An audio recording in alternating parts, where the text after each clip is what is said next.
আসসালামু আলাইকুম।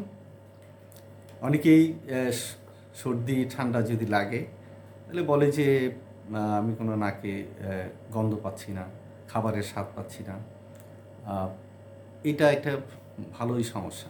কারণ যদি খাবার খেতে গিয়ে যদি ঘ্রাণ না পায়, কারণ একটা কথা আছে যে ঘ্রাণেই অর্ধভোজন। সেই ঘ্রাণ শক্তিটি যদি আস্তে, আস্তে না থাকে, বিলোপ হয়ে যায় তাহলে একটা অস্বস্তিকর অবস্থা। কি খাচ্ছে? ভালো না মন্দ এটা যে বুঝতে পারে না তার একটা মনের মধ্যে একটা কষ্ট থাকে।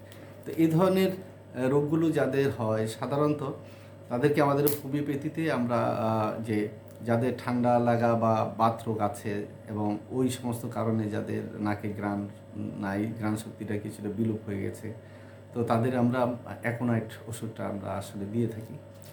তো আপনারা যদি একজন ভালো হোমিওপ্যাথির সাথে কথা বলেন তাহলে অবশ্যই আপনারা খুব স্বল্প সময় এবং আ আ অল্প খরচেই এই রোগ থেকে মুক্তি পেতে পারবেন। তারপরে অনেকের বিকৃত ঘ্রাণশক্তি যে বিকৃত ঘ্রাণশক্তি বলতে যে আপনার কীরকম যেন অস্বস্তিকর একটা ঘ্রাণ আপনি পাচ্ছেন। যে আ আ একটা ভালো জিনিসের মধ্যে একটা মন্দ মানে একটা ঘ্রাণ মনে হচ্ছে। তখন এই ক্ষুধাটা লোপ হয়ে যায়। খেতে ভালো লাগে না। কেমন যেন একটা অস্বস্তি, অস্বস্তি লাগে। এই অবস্থায় যদি এটা যদি পুরানো অবস্থা হয়ে যায় তাহলে দেখা যাবে পালসিটিলা, তারপরে মার্ক ভাইবাস এবং সালফার এই ৩ টি ওষুধের যেকোনো একটি ওষুধ আপনার খুব ভালো কাজ করে। তারপরে সেই সাথে, সাথে আরও আছে ক্যালকেরিয়া কার্ব, সিপি আছে, জ্যালসিমিয়াম আছে, কেলিবাইক্রম, কেলিয়ায়োট অনেকগুলো ওষুধ আছে।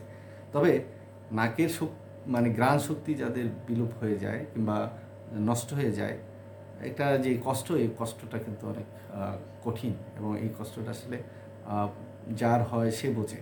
যে কি খাচ্ছে সে হ্যাঁ, বুঝতে পারছে না যে আসলে কি খাওয়ার যে একটা রুচি, একটা টেস্ট পাওয়া, স্বাদ পাওয়া সেই জিনিসটা মানে তার মধ্যে থাকে না। তাই আপনারা অবহেলা না করে এই জিনিসটা আ থেকে মুক্তি পাওয়ার জন্য দ্রুতই আপনার হোমিও একজন চিকিৎসকের সাথে কথা বলবেন।